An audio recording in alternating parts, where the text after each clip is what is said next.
And here we are, entering the jungles of the Bellagio. Will these tourists pay for my trip here in Vegas? Or will they just stare at the sights? Brantzen POKER! Bellagio 510, let's go. So originally I was gonna do a short vlog for every single day that I was here during the World Series of Poker. However, they're just not performing well on YouTube, so I'm a bit discouraged and I'm scrapping the project. This is the last day I'm gonna do, and I'm choosing to show you day 8 in Vegas. Most of my trip I played 2-5 and below. Honestly, whenever I looked at anything 5-10 and up, it always seemed super pro heavy, grinder heavy, whatever you want to call it, so I stuck to mostly low stakes. That being said, I was playing the 2-5 at Bellagio on day 8. My table was awful action, and the siren song of the 5-10 started calling me. Okay, one time, let's do this. I pick up pocket nines in the small blind. There's a $20 straddle, and the button opens to $70. Okay, 3-bet, I make it $250, and everyone folds. Next, I get ace king off in the big blind. The button opens to $30. The small blind calls. Another 3-bet incoming. I make it $150. And once again, everyone folds. Then jacks on the button. Cutoff opens to $30. I 3-bet to $90. And this time, the cutoff does call. Heads up to a flop of deuce 3-6 2 clubs. I go for a c-bet of $80 and he folds. So not a lot of action yet on the 5-10. And to be honest, I don't feel like I have the biggest edge on this table either. I really think it's so important to be on a table where you feel you have a good edge, but the Bellagio is so busy right now. The wait time for a new table is insane. So here I am in a less than ideal situation. This guy's rocking out.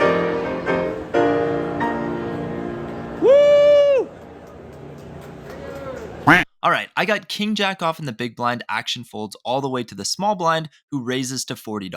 Now this guy has already done this to me the past 2 or 3 times, so it seems like he raises pretty wide from the small blind, meaning I got a 3-bet, I make it $120, and he makes the call. Heads up in position, and the flop comes king, queen, 6, 2 spades. My opponent checks, I have top pair. This board looks pretty good for my 3-betting range. I bet $100, and he calls. Turn is the 4 of clubs, putting a second flush draw, and he checks again. Now I'm between betting and checking back. With all my best hands, like sets and 2 pairs, I'd be looking to bet decently big here and shove on the river. With this hand, it's good, but not that good. I decide to still bet with plans to most likely check back on the river.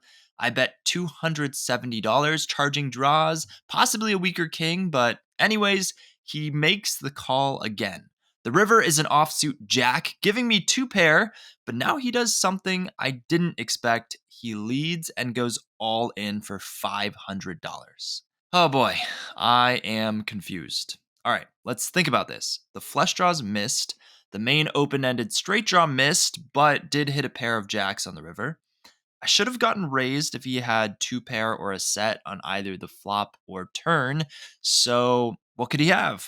Some gut shot like ace 10 or 9-10, but he called my bets on the flop and the turn, and I doubt he'd do that with just a gut shot. So specifically a gut shot with a flush draw. It's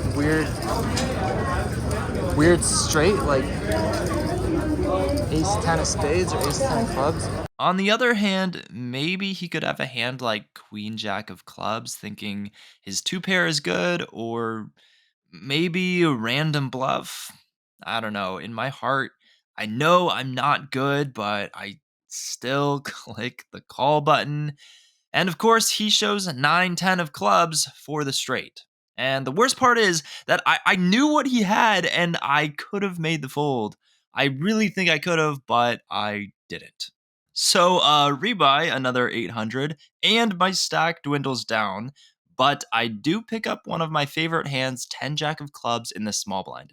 There's a $20 straddle, the hijack opens to $50 and the button calls. It's on me. Normally this is a hand I would like to 3-bet with. However, I'm super shallow, especially with the $20 straddle, so a 3-bet would pretty much have to be a jam. I don't know. I don't like any of my options here. Calling, folding, raising, they all suck. but I decide to just call, and then the $20 straddle raises. But he only raises to $240, which is pretty small for a $50 raise, and 2 flat callers. The hijack calls, the button folds, it's on me, and now I'm in yet another sucky situation. I'm getting decent pot odds with a hand that has a lot of possibility. Okay, I call again, and the flop comes King Jack 7 Rainbow. I check, and the $20 straddle puts out a bet of $100. Tiny, tiny, tiny, 1/8 of the pot. The button calls, and it's on me in yet another sucky situation. I only have $430 left in my stack. I have a pair, but it's probably not even good. But the pot is so big, if I go all in and get called by one person, I only need to win roughly 25% of the time to be profitable. And guess what? Against hands like aces, ace king, king queen, I know I have roughly a 25% chance of winning. So, okay, whatever, I'm all in. The $20 straddle calls. The button calls. Okay, what is happening? The turn is a 6. Action goes check, check. River is a deuce. Action goes check, check. And both my opponents flip over king, queen. And I'm done. So why did I show you guys this session where I lost? In the 2.5 weeks, I played 20 sessions for cash game, and I profited in 18 of them. So I'm really proud of that. I played 3 tournaments, and I profited $21. That was rough. Over like 30 hours of playing. I live streamed while I was there. All in all, in poker in those 2.5 weeks, it was great. I made like $8,000. So why did I show you the time that I lost $1,600 playing 510 at Bellagio? And the reason is really important. If I was gonna show you one day, I want to show you guys my mistakes so that you can learn from them. When I was in Vegas, I mainly tried to stay away from 510 and above. And the reason was because I looked around and I really saw that there were a lot of tough opponents. And you make your money at the poker table by playing people who are weaker than you. You have to have an edge in the game, because the game is a zero-sum game. If you're winning money, someone has to be losing money, and you have to be better than your opponents. That just is what it is if you want to make money playing poker. And I think I did a really good job game selecting, except for this day. And my ego got to me, and I was like, this 2-5 game is boring, the table's too nitty, and the lines are too long, and I gave in, and I was like, I got called for the 5-10, and I played it. I made some mistakes, for sure, but also, like, my opponents make less mistakes, too. And because of that, it's harder to have an edge. It's like, I could have won, but I also could have lost, and I did lose. So yeah, I just wanted to show you guys the mistakes that I made, and when you're choosing your tables, you can choose higher stakes. As long as you feel like you have an edge, you should be at that table. Especially the bigger edge, the better. But don't let your ego run you. Don't say like, oh, I can hang with the big dogs, if like you really don't have that much of an edge. And if you're playing just for fun, then for free, like feel free to play with what you can afford at any game. You don't need an edge. But if you're playing to make money, and for me, I'm playing to support a family, then I really need to think about those things. And I just wanted to be honest with you guys, and that's why of all the days, I'm gonna show you the one where I sucked. So there you go. Anyway, thanks for watching. I'll see you in the next one. I don't know what I'm thinking, dude. I don't know what I'm thinking. The King Jack hand, I could have made that fold. I knew what he had though. And then the Jack 10 suited hand, I just got stubborn.